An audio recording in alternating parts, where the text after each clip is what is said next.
Hulk is a big chunky Giga Chad who looks like he spends more time in the gym than Andrew Tate does. He's born as the savior of mankind, the chosen hero from the gods, but decides to YOLO it all and prepares to become the next Demon King. To achieve his goal, he ends up participating in the new Demon King selection tournament, which is being held under the supervision of one of the 4 heavenly kings, called Vermilio the Red, who is a level 78 fire demon. She is assisted by the level 48 demon named Han, as she fills in for another heavenly king called Azudora, who got injured while checking on a defeated Demon King's castle in his domain. The tournament is being held because one of the Demon Kings called for was defeated by the human hero, and a new replacement is needed to fill in his position. Han informs Vermilio about the enhanced security measures that they have taken for this tournament, as well as the usage of the deep green contract made by Azudora himself. He then shows her a live feed of the participants duking it out in the Colosseum. One human-looking guy piques Vermilio's interest as she watches him wipe the arena with other contestants. She asks about him from Han, and he tells her that he is in fact the human hero Hulk, who has decided to compete to fill in for the role of the new Demon King. And Vermilio loses her head as soon as she realizes what she just heard. She asks him how they let the human hero inside with all these security measures, but Han says that he joined in fair and square by getting through the preliminary rounds, which were open to all races. Vermilio says of course that is for everyone except humans, as they are their mortal enemies, but Han is not so sure about that and tries to save his demonic ass by telling her that she doesn't have anything to worry about, as Hulk hates all humans and wants to destroy them all, and shows a video of him claiming to do so. Vermilio becomes even more angry and says that he is obviously lying, but Han reminds her that like all participants, he has signed the deep green contract, which renders him unable to do any damage to anyone outside of the tournament. She still seems skeptical of his motives and says that he must be trying to thin out their forces by defeating their powerful warriors in a 1v1 battle. And even if he wins, there is no way the citizens of the Empire would accept a human as the new Demon King. But it does not seem to be an issue, as Hulk quickly becomes the crowd's favorite due to his insane Sigma male charisma that he inherited from his great-grandfather Giga Chad. Vermilio still feels uneasy and bursts out in an explosion with rage and says that he is a threat, so she must eliminate him herself. However, Han says that the deep green contract also protects the participants from any damage from outside of the tournament. And even if it wasn't the case, Hulk is level 99, so there's no possible way anyone could defeat him. This fuels Vermilio with rage, who screams we're all doomed, and she blows the top of the castle up, revealing a starry sky up above. She tells Han that he will be facing more than just a demotion as punishment for this blunder, but he tells her that he has an incredible plan to save them all, and suggests changing the next match into a card stacking competition. He says that he will make sure Hulk gets these super glossy cards so he loses for sure, and this way they could safely disqualify him. Vermilio thinks about it for a second but decides to get on with it anyways, as they don't really have any other options on the menu. The next day, all the participants gather in the Colosseum and take to their stations. The referee announces the rules and marks the beginning of the competition.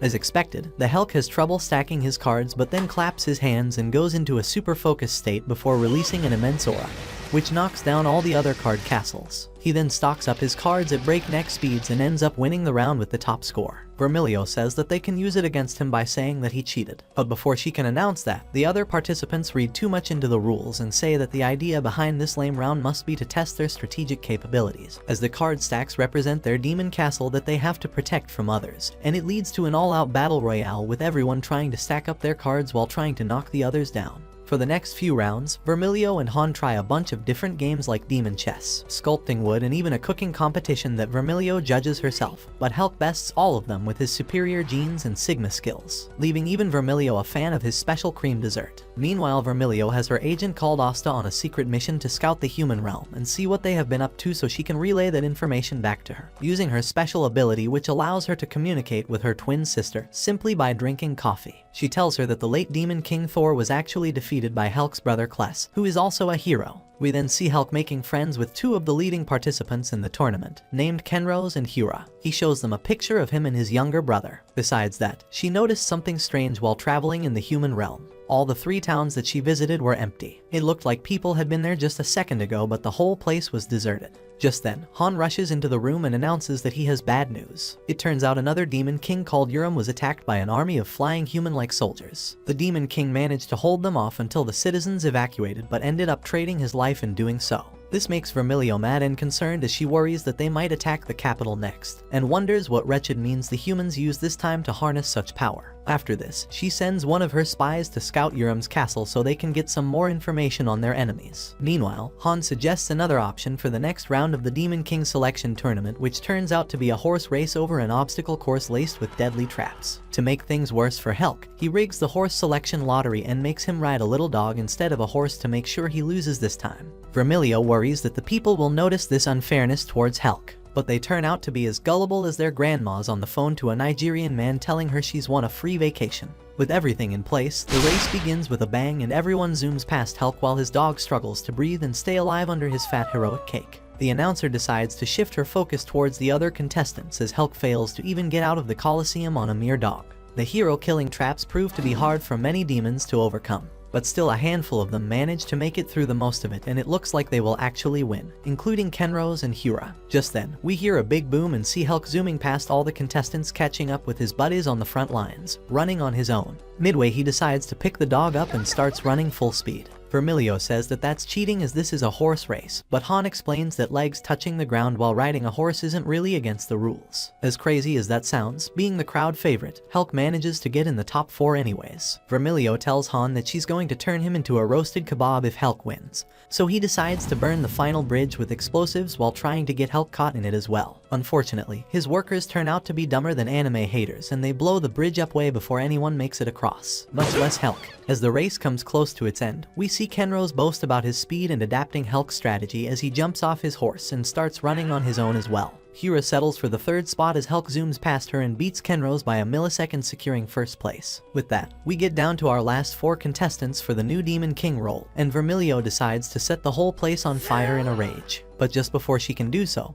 Ista walks in and tells her that she has news from the spy who went to investigate Urim's castle. She tells her that there appears to be about 103 winged knights stationed in the castle, with one of them acting as their commander. Vermilio says that the previous Demon King must have massively reduced their numbers before going down, and wonders what to do about this effed up situation. Just then, the other Heavenly King Azudora walks in looking all cool, and tells her that he has an idea which will solve all her problems. She thought he was too injured to walk around, which was the whole reason she was filling in for him in the first place. However, she turns around only to see him on the brink of death, all bandaged up and bleeding. So she tells him to go and rest, but he insists that she needs to hear his plan. He suggests they make the final round of the tournament a competition to take back Urim's castle, and whoever kills the commander of the Winged Knights would be crowned the next Demon King. Vermilio worries that if Helk turns out to be an actual enemy, as she suspects, then they would be in a very tough position surrounded by the Winged Knights and him. But Azudora says that he will create deep green rings that will enforce the deep green contract even outside the capital, and this way they can feel at ease with Helk.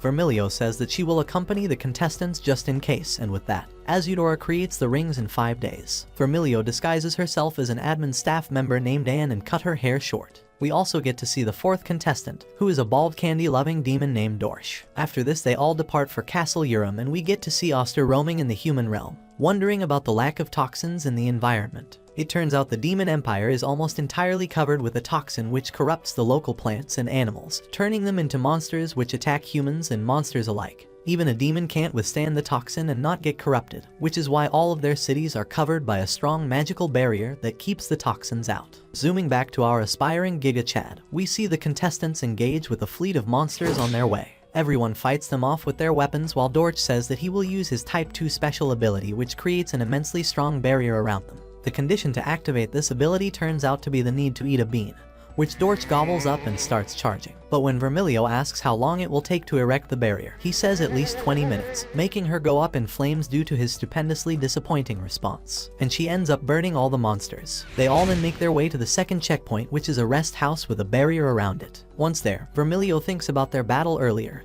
and notes how Helk is immune to toxins. Meanwhile, Hura manages to figure out Anne's real identity and reveals it to Kenrose, but Vermilio tells them to keep it a secret as she works on her plan to keep an eye on Helk without letting him know her true identity. After that, they all depart for their destination through a tunnel that leads to a checkpoint near the castle. On their way, they encounter many monsters, and we get a short introduction for each one of them from Kenrose, who's fast on his feet but useless without any weapons. They clear their path and make their way straight to the castle but end up running into a new world lifeform. These beings are super strong monsters that appear from time to time in places with high levels of toxins. Hulk seems to know exactly what the monster is and says that he will deal with it himself. He walks towards it and everyone expects him to use the sword on his hip. But being the meathead he is, he simply one-shots the monster with a simple kick and then equips his short sword for the victory pose. This leaves everyone shocked regarding his strength, and with that, they continue their journey towards the castle. Once they make their way out of the tunnel, they're greeted by Vermilio's spy named Kishuki, who has been hiding behind a wall cover all this time. He reveals that there is a secret passage that leads straight into the castle, and needs a special phrase to be said for it to open up. But unfortunately, the special words turn out not to be open sesame. The spy leaves and everyone else walks inside the castle. Before walking in, we see Hero resolve to become the next Demon King and go for the kill on the commander of the Winged Knights, while Vermilio thinks back on her conversation with Azudora about his injuries. He had told her that he was the one who informed Hulk about the tournament, and it was on the day he finished making all the preparations to create the Deep Green contract. After doing his work, he had some time to kill, so he went to Castle Thor, and that was where he met him. He knew that Hulk was trouble, so he tried to get him using his traps, but all of them failed. Vermilio thinks that this was when Hulk beat Azudora and that's how he must have gotten his injuries, but it turns out he was just careless and fell in one of his own traps, and when he opened his eyes, he was in a bed with all the bandages as Hulk had saved him. And that's when he told him about the tournament. Vermilio looks at his stupid smartass and wonders how he even became a heavenly king. He confesses that if Hulk wanted to, he could have sent him straight into the next world. But he chose not to and even helped him, which prompts him to trust in him as a friend of the demon kind. With that, they make their way inside the castle and get a good look at the enemy commander, who happens to be accompanied by 6 other Winged Knights. Immediately, Hira jumps in and charges straight towards the commander while Kenros and the others deal with the numerous Winged Knights. Hulk slowly walks towards them too, while Vermilio wonders if he would actually fight the Knights or not. Just then, the commander of the Winged Knights rushes forward and cuts off one of Hira's arms with his sword. The commander then marches forward and prepares to take her head as well, but just then Hulk calls out his name, Edil, and stops him. The commander turns around and takes his helmet off to reveal a feeble-looking young man with white hair, much like Hulk. They talk about the awakening, and it turns out that humans have evolved into their true form through mysterious means, and have awakened as heroes. They grow stronger with each battle and plan to march further into the Demon Empire and take over it. With that, a bunch of Winged Knights fly in and surround them. One of them tries to sneak up on Vermilio, but she simply burns his arse into barbecue and says if this is their level of strength, then they won't have any trouble dealing with them. Hearing this, Vermilio starts sweating and thinks that it has been over 255 years since the last hero was born, and even now there are 2 heroes, which is an absurd anomaly. How is it possible that all the humans have awakened as heroes? Edil says that this is the beginning of the era of peace for humans as the knights gang up on the demons, but just then Hira stands up and comes in with a clutch and strikes one of Edil's wings off. Edil falls back and says that he is sure he cut her arm off, but she says that everyone knows that arms grow back in a few minutes. Hearing this, everyone including the demons look at each other and wonder if she is crazy or they are dumb. To save our brain cells, Vermilio comes in and explains that Hira is from the Ahold tribe, which possesses the ability of extreme regeneration. She then engages in a fight with him and manages to cut his other wing too, which lowers his heroic powers. With the commander down, Vermilio decides to finish the other knights off and uses her multi-fire spirit summoning jutsu and shoots them all down like dumb moths. Hira decides to finish the commander off and claim her position as the new Demon King, but Hulk blocks her attack, making them think that he is on the human side after all. He tells her that killing the knights is a bad idea, but just before he can explain further, Edil gets Garen ult-ed by another Winged Knight who drops his sword and rips through Edil's guts. Everyone stares in confusion, but just then the ground beneath them breaks apart, and they all fall down into the underground basement of the castle. There they find a special crystal that is normally used to support the barrier that surrounds the city to protect it from the toxins. But there seems to be a portal on top of it with the knights' swords around it. Vermilio explains that the humans were planning to harvest the crystal's energy to create a teleportation portal to make a gate connecting them to the Demon Empire. But now that the spell has failed, the portal starts to suck everything around it with incredible force. Garush finally manages to erect his barrier and protects them all, but the force of the portal starts to slowly rip even that apart. Vermilio says that she will go out and destroy the crystal,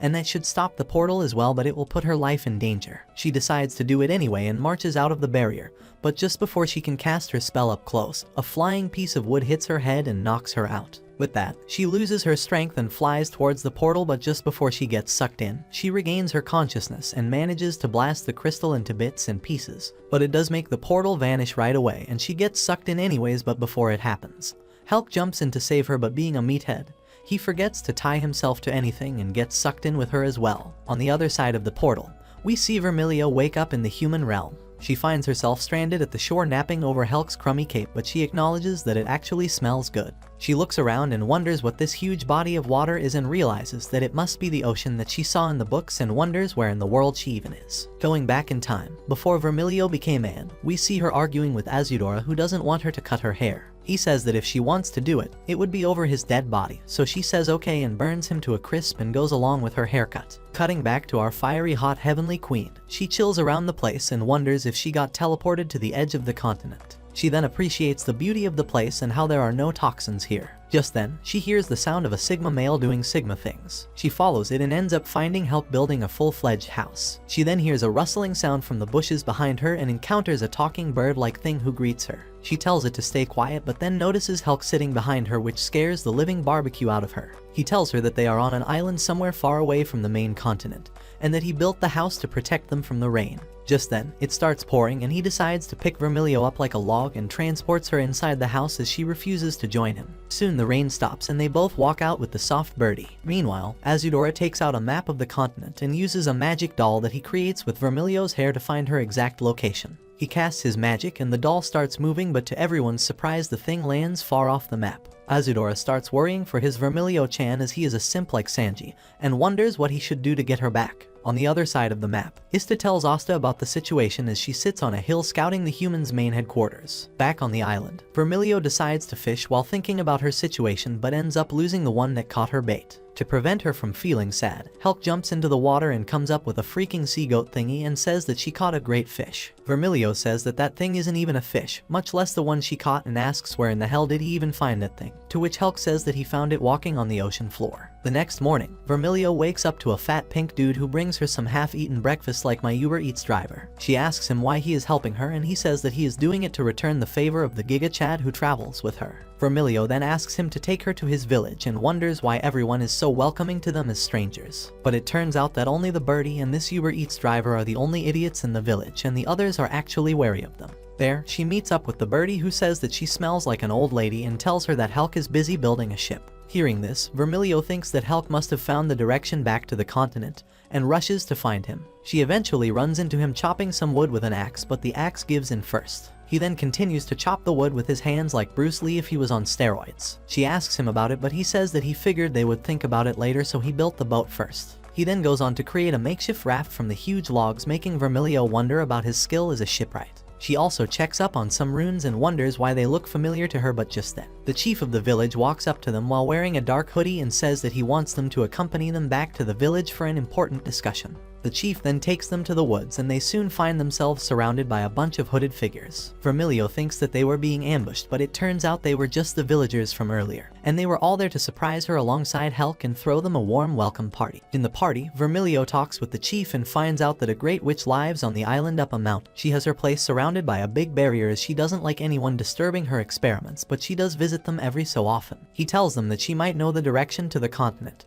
and that they should take a couple days off as the witch would come to the village soon. With this, Vermilio chills for the next 2 days with the villagers and Helk. She gets to have a heart-to-heart with Helk as well, who tells her that he expected the demons to reject him, but they were actually very welcoming, and he is so grateful for that. She tells him that there are all sorts of people in all races, and he just happened to meet the good ones. He says that that's true, but he is still grateful because living alone is actually really painful. He also explains that the guy from earlier, Edel, was actually his former comrade in arms, and they used to do everything together, but then this whole awakening thing started and humans turned into the puppets of the human king. They are now akin to pests on this planet, and he must get rid of them as the only true human left. Back in the Demon Empire, Hira and the others are trying their best to fend off against the Winged Knights who try to retake Castle Urim. They get attacked by a new group of Winged Knights, but Han and the others soon arrive on the scene to rescue them. They lead the Knights to an open ground with some withered trees and meet up with Azudora, who is wearing a stupid-looking mask to hide his angry face. It turns out Azudora is actually the Hashirama of this world, as he uses his wood jutsu to control the trees around him to subdue all the Winged Knights. They think that he is the top dog of the demons, but he reveals that he is just one of the 4 heavenly kings, and there are many people in the Empire who are much stronger and higher than him in the food chain. He offers them the option to surrender, but they refuse, and much like with Eden, a new fleet of knights appear on the scene and they shoot down their captured allies to death. But before they die, they reveal that there is no death for them, as they will immediately get resurrected, and with every battle they fight, they get stronger and level up. Their true purpose is to gain more and more strength until they are truly invincible, and then they will rule over the entire world. With that, All of their corpses turn into magical lights and vanish into thin air. On the other hand, Asta confirms that all the humans were revived at the foot of the Human King, and it looked as if they were being summoned using magic. Azudora calls a meeting right there to evaluate their situation and has the announcer Rococo bring up the chart of their military distribution. We find out that the Demon Empire has most of its forces up north, where the threat level is at a whopping SS. After that, the south and west are at rank C, while the humans in the west are normally ranked the lowest at E, as they are the weakest of the races. However, this is when they do not have a hero among them. But if all the heroes have awakened as winged knights, then their threat level may be up to rank C. He then confirms from Hira that the knight's average level is at around 30, while a commander may be level 35. He then explains that their resurrection power must be from a strong spell, much like his deep green contract, but on a much larger scale at much higher power. He then gives command to everyone to reinforce their defenses and try their best to capture the humans instead of killing them, to prevent them from growing stronger. Besides that, he tells them to try to dispatch a rescue team to find and bring Vermilio back, but it proves to be too hard an ask as they don't even know her approximate location yet. We also find out that Hira is friends with Ista, and she is also the one who trained Asta. While everyone is busy making preparations for the war against humans, Azudora goes to the basement of Castle Urim with Han and says that he will try to create a mini portal using his powers, and doing it in this place now might enable them to send some stuff to the same location where Vermilio and Helk are. He prepares a letter and some items telling Vermilio about the direction of the Demon Empire, and then uses every little ounce of magic power he has to create a mini portal. They manage to send the items through, but it sucks the living daylights out of Azudora to do so. Unfortunately for him, Birdie finds the direction locating device, which looks like a piece of useless wood, and the letter for Vermilio, and being the bird brain that it is, shoves it all into the fire that Vermilio is using to cook their meal for the day. The next day, Vermilio sits on top of the hill eating an apple while watching Helk play with Bird Brain and Rockbutt. Just then, the hungry Uber Eats driver comes up to her and tells her that the Great Witch was in the village. Hearing this, Vermilio and Helk rush towards the village chief's house, but they turn out to be too late. It turns out the Uber Eats driver fell asleep on his way and forgot to tell them about the witch earlier. Fortunately, the chief had told the witch about them, and she had agreed to help them and had put her barrier down for the day. Hearing this, Vermilio and Helk run up the mountain with Birdie leading the way. They eventually come across the Great Witch, who looks remarkably similar to Vermilio. She turns out to be a very strong demon and tells them the direction of the continent they came from, suggesting there are other continents on the planet as well, something Vermilio and the people of the continent aren't aware of. She then tells them that they would need a sea monster called Crosstag to help them lead the way through the thick mist on the ocean. She says that it's super rare to find one of those as they walk on the ocean floor, and shows them a picture of the beast. It turns out to be that sea goat thingy that Helk caught earlier. Hearing this, Helk jumps into the ocean and ends up catching 3 of them. The witch says that they would also need a proper boat and gives them a magic motor that will help them get their boat moving. She also warns Vermilio about a hidden darkness within Helk and tells her to be careful around him. After that, Helk and the villagers spend the next few days building the boat, and finally the time for their departure comes. They thank everyone and say their goodbyes and finally depart for the continent. Once they are some ways away from the island, Bird Brain, whose real name is Peewee, climbs out of a barrel and reveals that it would be going with them as well. It also has a letter attached to him from the witch, who tells Vermilio to ease up and take a chill pill. Vermilio says that there's no way she is taking this feeble bird back and decides to turn around, but just then they get attacked by a huge kraken and Vermilio rushes them away from the place using the magic motor. After that, they spend the next few days sailing through the ocean and use the Crosstag to get through the misty ruins. One night, they get caught in a whirlpool. Vermilio tries to get them out, but they get attacked by the same kraken monster at the same time, and things start looking grim for them. Helk decides to take the monster on himself and tells Vermilio to focus on getting the boat out of the whirlpool. He jumps on the kraken and starts punching it, but the sea monster turns out to be immune to physical attacks due to its rubbery skin. It coils its tentacles around Helk and squeezes him like a ketchup bottle before taking him to the bottom of the ocean for a one-way ride to the other world. Vermilio worries for the human hero, but then focuses on getting the boat out and eventually makes it to the shore of the continent. She looks worried and surprised as she finds Helk standing on the shore, waiting for her with a goal sign in his hands. She asks him how he manages to make it to the shore before her, and he says that after defeating the monster, he simply swam, and before he knew it, he was on the shore. Vermilio decides to not think too much about it and tells him to move on with the journey. But this plan quickly comes to a halt as they get ambushed by some sissy monster people who turns out to be the soldiers of the former kingdom of Errol, which fell to a group of 50 people from the Tothman tribe. Ever since, the Tothman king has put them all under his curse, which makes them look like ugly monsters, and it also renders them unable to disobey him. They capture new people on the Tothman king's orders, who put those people under his curse too to increase his forces. Helk and Vermilio join them for fun and giggles, and later end up defeating the Tothman kind with some backhanded Asian parent-style slaps. They receive some money as reward from the saved people of the kingdom and march on towards the next big kingdoms in hopes of finding a map to the Demon Empire. Unfortunately, they find out that both kingdoms went on a dumb war and ended up destroying each other completely. The merchant on their way tells them to go to the next town over if they want to try try their luck. Our group does just that and manages to find a map to the demon continent, but it costs over 50,000 lin. After converting all the money they had on them, it only comes out to around 25,000 lin. They look for other ways to get more money and end up joining a massive cooking competition, which turns out to be food wars from wish.com with Chinese soma and everything. After some crazy momful food cooking, Hulk comes out on top and they manage to win 30,000 lin from it. They use the money to get the map, which turns out to only have a small dab of ink representing the empire. Regardless, this gives them a direction to walk to, so they ignore the fact that they got scammed and head towards the next kingdom that comes in their way. However, they are warned not to do so by a local singer who says that a warrior of darkness dwells in the ruins of the next kingdom. But being the Giga Chads they are, our group marches straight on. Long story short, the warrior of darkness turns out to be the older brother of the songstress, and after getting corrupted with dark magic, his soul was unable to leave this realm. Hulk and the guy duke it out for hours as the warrior is invincible, but this sends Hulk into a frenzy when he watches the warrior point his sword towards his friends, and he unleashes a mad barrage of punches and combos, beating the warrior into a pile of dark sadness. Seeing this, Vermilio remembers what the Great Witch told her about a darkness being present within Hulk and how he mentioned being pained by being alone. She brings him back to his senses with some power of shouting his name like Sakura shouts Naruto, and the warrior also stops fighting when he hears Birdie sing the same song his younger sister uses to hum. It brings the warrior back to senses, and he gives Hulk his cursed sword as a gift, which happens to have the ability to reconstruct itself after getting damaged. On the other side of the map, humans try to retake Castle Urim, but Azudora and his forces intercept them and push them back into the human realm. After their preparations are done, they have their defenses up and soon engage in another battle against the humans at Castle 4. We see many familiar faces like Edel and the other winged knights that Azudora defeated, fighting against Hura and other demon commanders. The humans are slowly but surely growing stronger, as Hyrule notes that Edel has leveled up to 36 in the short time they didn't see him. With the war still being in favor of the demons, Azudora directs his efforts towards looking for Vermilio. He does the hair doll magic once again, and to his surprise, it shows Vermilio back on the back this time. This makes everyone happy, and he orders them to get a detailed map of the region so they can get a more accurate location of her. On the other hand, Vermilio and the others get some camels to help them cross the land, and they even get to stay at a fancy hotel on a discount thanks to Hulk and Vermilio's sick dance moves. With their journey going good, one night while camping outside, Hulk talks to Vermilio and tells her about his broken sword, the Hero Slayer. He says that even though it's broken, it should still have enough power to kill a hero. He tells her that he wants her to keep it just in case he ever turns to the wrong side, and wants her to be the one to put an end to him. Azudora feels reluctant as she has grown closer to our Giga Chad, but he insists and hands the sword over. He says that he will tell her about his childhood and how he reached here, and then she can decide if she wants to take this responsibility or not. He then begins that he was born in a remote village with his younger brother, but one day monsters attacked and destroyed their village and killed their parents. Now orphans, they didn't have any place to go and were at constant risk of turning into monster food like this. Hulk decided to take his brother and head to the Golden Capital to realize the American dream. But it turns out the fantasy world is just as bad as the real one, with its prejudice, as the poor orphans end up in slums and get treated like trash. Nobles look down upon them and they starve every day, not knowing where their next meal will come from. Despite all that, Hulk tries his best to learn homely skills like cooking and everything, and helps raise his brother the best he can. But one day, Kless falls severely sick and it looks like he will die. Hulk carries him on his back and walks door to door asking for help, but no one cares. Eventually, he falls down and looks depressed, cursing his fate, but then a young noble girl walks up to her and calls her father to help them. This girl is named Shalami and her father is a noble named Rafid. He decides to look after the kids, however he doesn't take them in. He takes the young Kless to the great sage Makaros, who happens to be his friend, and the young boy recovers eventually. Hulk feels deeply grateful to the Nobel, and from that day on, their life becomes relatively easier, as Shalami often comes to play with them and seems to lack the prejudice everyone else has towards them. We even see her and Kless getting close over the years, and Hulk is all about shipping them. 15 years later, Kless is now a Nobel Knight commander who leads the 3rd platoon. He has trained his swordsmanship immensely and has become the star of the kingdom. Hulk, on the other hand, decided to be the Tristan for Kless and does labor work to support his kid bro. Things look good for them as they become respected individuals of the kingdom, but the number of monster attacks has grown significantly over the years. So much so that Hulk and some other workers are enlisted into the army and are sent to help on the front lines. This is where Hulk befriends Edel and they work together to defeat tons of monsters. Hulk also manages to defeat a new world lifeform and realizes that he might also have the blessing of the hero. On one of their encounters, they meet with a mercenary named Alicia who wields a holy sword and helps save people by killing monsters with her group. Hulk and Edel join them on their mission and they fight together for a long time. Then one day, the human king announces that the huge number of monsters are actually sent by the demon king, and if they defeat him, then their issue would be solved. He summons Kless and tasks him with the mission to take down the demon lord assisted by a knight named Zell and the great sage, Macaros. Kless goes to Castle 4 with his companions and they manage to eventually defeat the demon king, but Kless comes back severely injured. Everyone rejoices at their victory as they expect the peace to finally prevail, but the monster attacks don't stop regardless. The people of the kingdom think that Kless and the others lied to them and just ran away from the demon king, and they start cursing them. Alicia looks at Helk getting mad and tells him to calm down, but he says that it's possible that the demon king revived himself as he doesn't think Kless and the others are lying, but as monsters are coming from the direction of the demon castle, it is entirely possible that the demon king managed to survive somehow. He says that he will go and defeat the demon king himself with a serious look on his face. He then marches on towards Castle 4 and runs into Azudora, who happens to be walking there. At first, Helk thinks that he is the demon king and starts fighting him,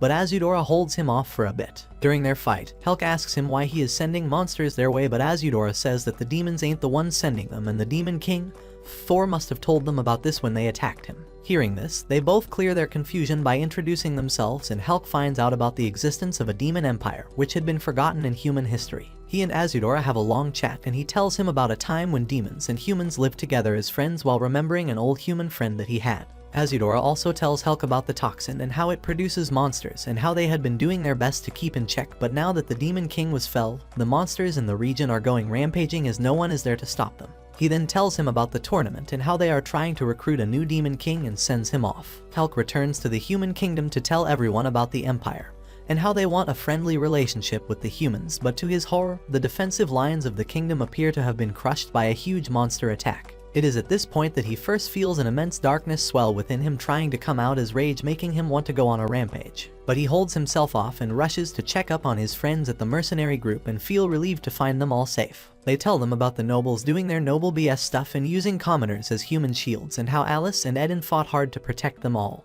They then tell him to go check up on the two so they feel at ease regarding him. Helk goes out to find them but runs into the kingdom holding a public execution of 3 demons. He tries to defend the helpless fellow and stands in front of them as people throw rocks at them and tries to explain that demons ain't really the bad guys. But no one listens to him, and just then Raphid walks in and tells Helk that the demons are hiding their true colors, and just as he says that, the demons behind Helk turn into giant monsters and go on a rampage. Helk stands up to fight them, but just then 3 masked bulky dudes jump off the castle and defeat the monsters. Raphid says that they are awakened heroes like Helk and Kless, and with them on their side, the humans will finally see peace. With the awakened heroes defending the kingdom, peace truly comes to the kingdom for a brief period, but during this time, Helk doesn't get a chance to see his brother, who is apparently still injured and unconscious. One day, Helk decides to tell Edil and Alice about his encounter with Azudora while unknowingly agreeing to take Alice on a date, but before they can go out, the Knight Commander, Zell, walks in and begs for Helk's help. He tells them that the awakened heroes would spell disaster for the human race,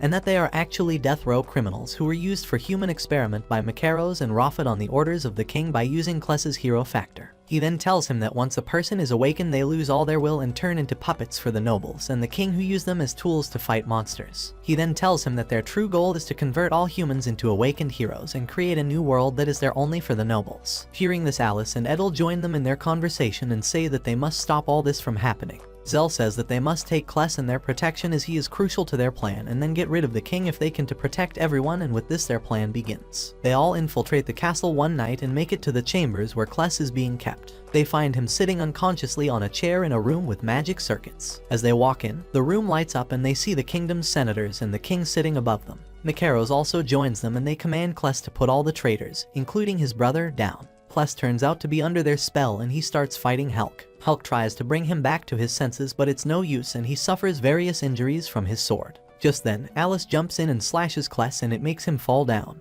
Everyone gets surprised, and it turns out her holy sword is blessed with the power to kill heroes. Macaros identifies it as the Hero Slayer and sweeps in with his shadow magic and shocks Alive down with an electric spell. He then uses the sword to injure Helk as well. Helk tries his best to fight back with every ounce of strength he has left, but it doesn't help. Just then, Kless stands up and the human king orders him to put his brother down.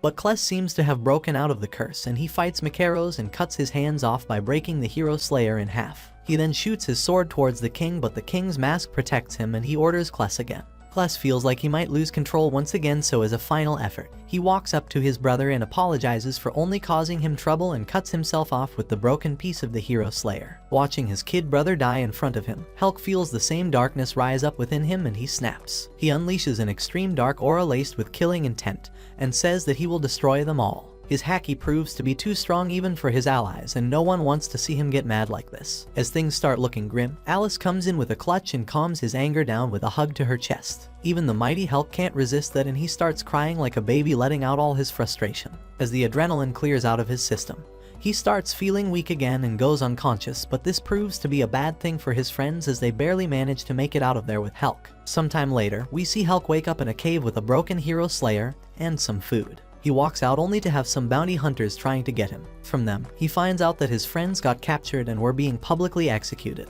He resolves to save them all and marches back to the capital to save them. On his way, he fights many awakened warriors and learns about the infinite revival as well. He eventually makes it in time to save Alive just in time from becoming Madame Necklace. He carries her off the platform and runs into Raphid and tells him that the next time they meet, he won't go easy even if he is his enemy. Just then, a strange snow starts falling from the sky and Hulk walks back and tells Alice that they will go to the Demon Empire and live there. Alive agrees, but then something strange starts happening to everyone around them. Raphid reveals that their plan to convert everyone into awakened soldiers succeeded, and this snow was actually the sign of the activation of the spell. Just like that, everyone around them starts turning into half-completed winged knights. Even Alice seems to have been affected by it, and Hulk tries his best to save her, but she turns into a knight right in his arms. But before it happens, she begs him to slay her with the sword, but Hulk can't bring him to do it, so she requests him to just smile for her as it is the most precious thing she has ever seen. This makes Hulk cry, and he drinks all his sadness up and musters up a smile for her. After that, he runs back to the capital and decides to defeat the king and Macaros to turn everyone back, but they explain that once it starts,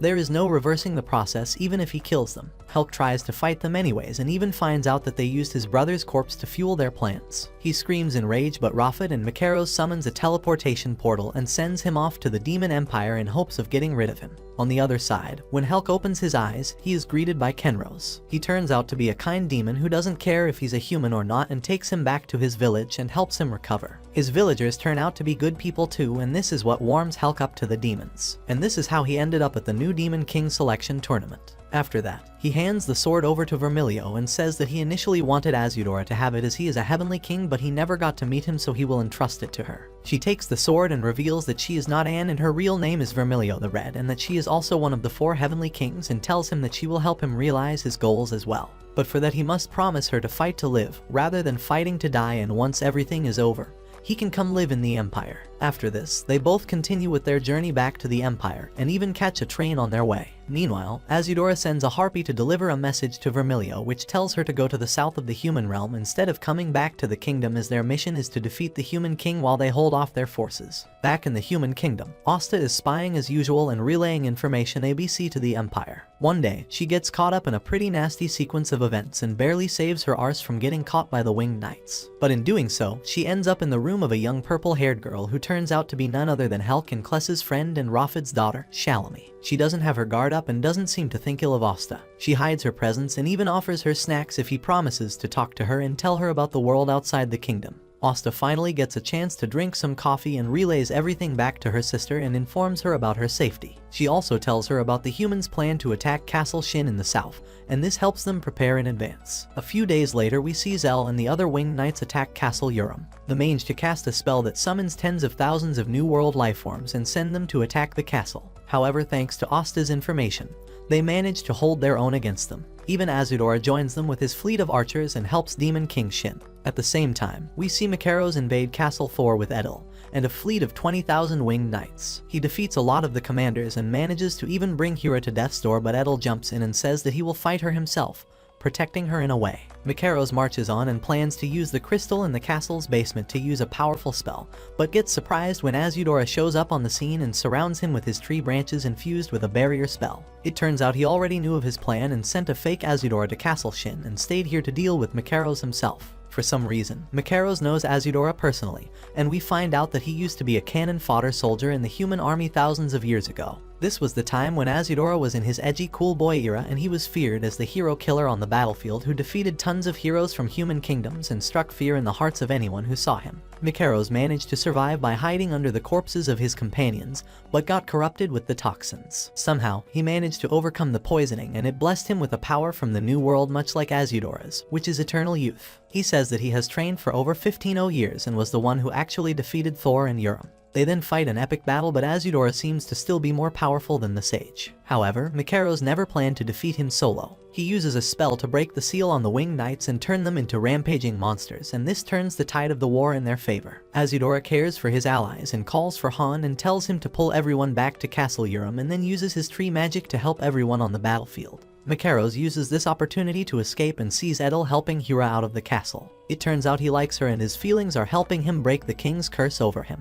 Mikaros appears in front of them and uses a spell to forcefully break the curse on him, which turns him into a monster and sends him to fight Azudora, who is busy saving everyone on the battlefield. The corrupted knight, Edel, flies in and fights Azudora, and with his hands tied, he manages to finish him off. Meanwhile, we see Asta try to make a run for it with Shalami, who reveals that she knows Helk and Kless. It seems that she has no clue about what's happening outside, and she appears to have the power to make that snow that is used to spread the awakening power. Asta thinks that she would be crucial in their winning of the war, so she tries to run away with her, but they end up in the king's chamber, who tries to cut Asta down using her. But Raphid walks in and breaks his control from over Shalami and orders some winged knights to hold Asta down and says that this is the end for the Demonkind.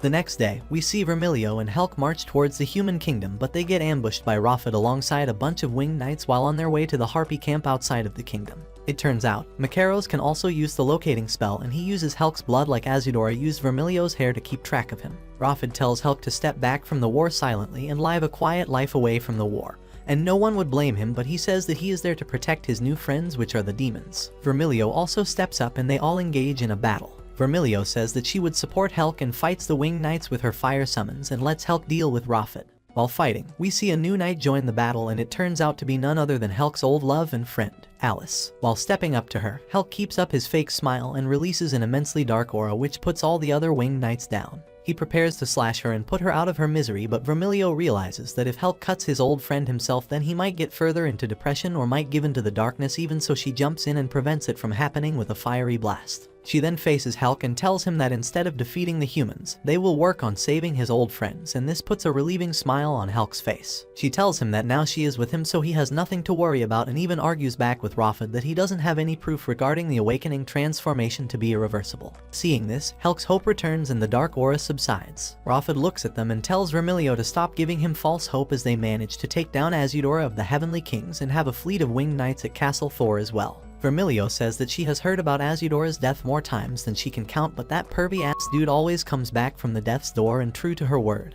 we discover Azudora is indeed alive, but in bandages once again. She says that he has been alive for far longer than her, so they should go and see him and ask him about any clues on reversing the awakening process. Watching Helk come back from his despair, Raphid decides to call it a day as well and pulls back his forces alongside Alice. Once the situation is calmed down, Helk and Vermilio go back to meet up with Piwi and the Harpies, as well as Rococo, who informs them about Castle Shin and Azudora's survival. They decide to go to Castle Shin and board the carriages. On the other hand, Azudora receives the news of Vermilio being well and her letter from the Harpies' leader. He then lies down and rests while thinking about his old friend, who seems to be a human hero from thousands of years ago when he was still young. And this brings the anime to an end. Don't forget to like the video if you enjoyed, and subscribe with notifications on so you never miss out on any more of my recaps. Until next time, take care.